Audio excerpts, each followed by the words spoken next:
Hi, it's Timo. Welcome to Norwich City Central.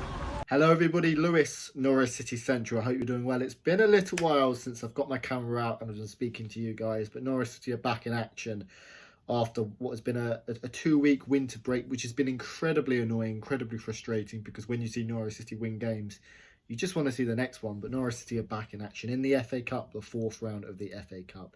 How Norwich felt will be an interesting one. In this video, I will be previewing the Wolves game, but mainly I'll be talking about kind of transfer deadline day and kind of catching up on the last 2 weeks and my kind of thoughts around a lot of Norwich City issues. Firstly, I think it's really great that we could talk about a Norwich City team winning Premier League games. Of course, that 3-0 win over Wolves was one of those iconic Premier League games you'll remember just because of Josh Sargent coming out of nowhere and scoring what was an incredible finish, and the comprehensive manner of the win was really nice to see. But yeah, let's not kid ourselves. Everton are the worst form team in the division, and Watford were terrible. So there's a long way to go. But Norwich City have certainly given themselves an opportunity of staying up and really trying to build on issues. But I want to talk about Todd Cantwell and the January transfer window. Stuart Webber, of course, has been someone who has been so much more in the spotlight, hasn't he? He's had to get a lot of decisions right. He's been okay doing it in the Championship, and he's been one of the most important figures in Norwich City's recent history. But in terms of making that step up to the Premier League, he's got to get that transfer window right. And I was someone who was really happy with a lot of the business in the summer. Of course, you want to be positive about every player. However, there was a few signings in which you had question marks over, and quite a lot of them haven't probably delivered the way we'd want to. And that Norwich City squad is still probably not at a level where maybe it was under the Championship, when of course we had Skip and Wendy, two massive players who we've missed. But of course, no deadline day signings was something that was really disappointing for me. I think Norwich City needed a couple more additions, and the fact that we won back-to-back games probably meant that we weren't forced into the market.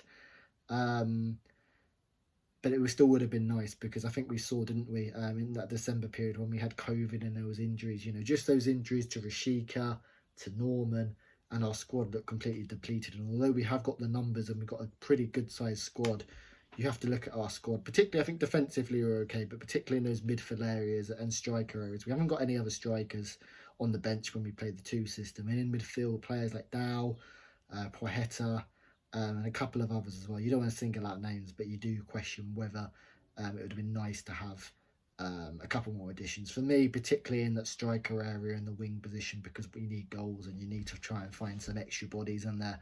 And I don't think we've been able to do that effectively. And even just one, £5 million player would have given the squad a real lift. But the main player who left the club is Todd Cantwell, and to me, it's just a real shame around Todd Cantwell. But it was the correct decision to let him go. I mean, it's been one of the real contentious issues, and we've seen under Daniel Farke on 2 occasions, once at the start of last season and this season, where he just hasn't been able to get even in the match day 18. And Daniel Farke has mentioned his attitude before. Under Dean Smith, Dean Smith said he really liked Todd Cantwell, and in Dean Smith's very first game, despite Todd Cantwell not being match fit, he was thrown straight into the starting 11.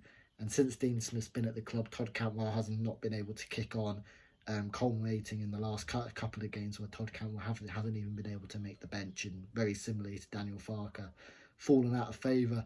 In terms of what Dean Smith said about Todd Cantwell, he said, he's a good lad, good attitude, but just couldn't replicate those kind of what he wanted from other players in training. So, as fans, and you can always infer truth from different areas, but I guess the manager in Dean Smith is someone you have to listen to, and it's really interesting which way you go with it, isn't it? Because, of course, you've got one manager who's obviously going to stick up for a player and say Todd's attitude has been good. But on the other hand, if Todd's attitude has been good, his performances have been a real complete downgrade on what we're used to. So it's a difficult position, and I doubt we're going to see Todd Cantwell in a yellow and green shirt again, because it's desperately sad. He had that breakthrough season in the Premier League last season, particularly the first half of the season, where he scored 6 goals and looked a real good player, and suddenly he was a £30 million player. And to now think we've loaned him out to Bournemouth in a division below us is absolutely bonkers, because Todd Cantwell's someone who's made it no secret that he wants to leave Norwich and wants to play at the highest level. That's not a secret. So the fact that not a single club were interested in him, and he's now gone to a division low, speaks volumes of how far he's been cut off, which is really, really sad to see. And obviously Bournemouth have got him on a loan deal with a option to buy for £12 million, I think. So it's really sad how it's finished with Todd Cantwell, and I'm sure it's finished this way. And I wish him well. But yeah, just a real downgrade. It reminds me of kind of Dele Alli in recent seasons, which is disappointing. But overall, in terms of the transfer business, I think Norwich City could have really benefited from just a couple of players. Increase the group, increase the quality, and obviously those back-to-back wins have helped us. But to be fair, Norwich City have shown that they are a lot more resilient and have got more goals in them. 5 goals in the last 2 games, better defensively. They've given themselves a real shot in the Premier League. But we can turn our attention to the FA Cup, and I think when you get to the 5th round of the FA Cup, that's when it gets really exciting. Norwich City have got an atrocious record in the FA Cup in recent years. I think we had a spell of 8 seasons where we got knocked out in the 3rd round straight away. We've of course had that magical day at Tottenham, which I think was the second last game before the COVID outbreak, where we won to get to the quarterfinals.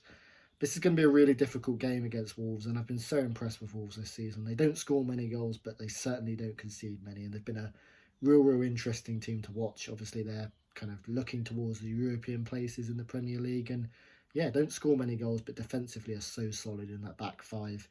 And I think Wolves are going to be really targeting a good run in the FA Cup. They put a full-strength team out against Sheffield United, and yeah, they look like a real decent outfit, and certainly in the Premier League. Norwich have, of course, played them in the Premier League, and it was a 0-0 draw. It was a game at Carrow Road I went to, and I thought Norwich were absolutely excellent. How we didn't manage to win the game, I do not know. At the end of the day, it was just that quality in front of goal. But Norwich City had numerous chances to take the lead against what was a really good Wolves defence. And defensively, we were absolutely excellent. I think Wolves only had 5 shots on our goal, which is the least Norwich City have faced against a Premier League team in about 10 years. So that really spoke volumes of what an excellent performance it was. But it's going to be a really difficult game because Wolves have been very good at home and very good defensively. And I would love to see Norwich City continue playing this 4-4-2, which has worked an absolute treat. Why? Given us more output. We've got more players on the pitch who can quite simply score goals. We've got a target man. Pukki works a lot better off Ida. Ida's physical play and Pukki running in behind. It's kind of what happened for the first Watford goal, and we look so much more better with that too. And that's why I just wanted to see another striker come in just to give us that option to play it, because I think this team is probably suited for a 4-4-2.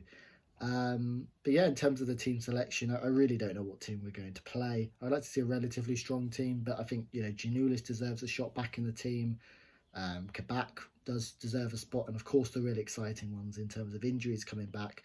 Billy Gilmour is back, who's been a miss, and I still think he's got a good part to play for Norwich City. But the main one, Matthias Norman, who has probably been Norwich City's player of the season, although I'm not even sure if he's played about 10 games, but he's been absolutely excellent, and I really love watching him on the pitch. He adds composure, and he's an all-round excellent midfielder. So in terms of the team, I would like to see Gunn in goal, Giannoulis, Kabak, Hanley, and Sam Byram. Norman and Billy Gilmour back in there. I think we should throw them back in there. Maybe not play the full 90. Zolis needs another shot at getting some game time because he's a player with a lot of promise but just hasn't shown it yet. And Rashika, and then Pukki and Ida up front. That's probably the team I would go for. But yeah, I'd love to hear your thoughts down below in the comment section, and your thoughts around deadline day. Maybe should Norwich City have signed more players in your guys' opinions, or do you think Norwich City have done what they've needed to do? And just go for it now. But no, over halfway through the Premier League season, and Norwich have given themselves a decent shot of staying up under Dean Smith. But of course, it's still going to be a really difficult ask. But can they do well in the FA Cup? I guess we'll have to wait and see. Thank you for watching this match preview and predicted outside. Subscribe if you're new, and I'll see you guys later.